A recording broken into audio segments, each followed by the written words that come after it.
Hi guys. Let's see how to open the secret start menu in Windows 10 computer.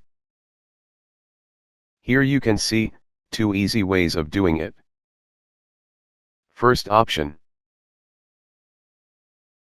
Move your cursor to start icon and right click on it. Here you can see the secret start menu. Second option. There is a keyboard shortcut to do so. Press Window key and X key.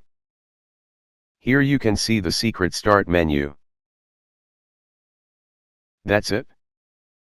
So if you enjoyed the video, please like, share and comment to the video and subscribe to my channel. Thank you.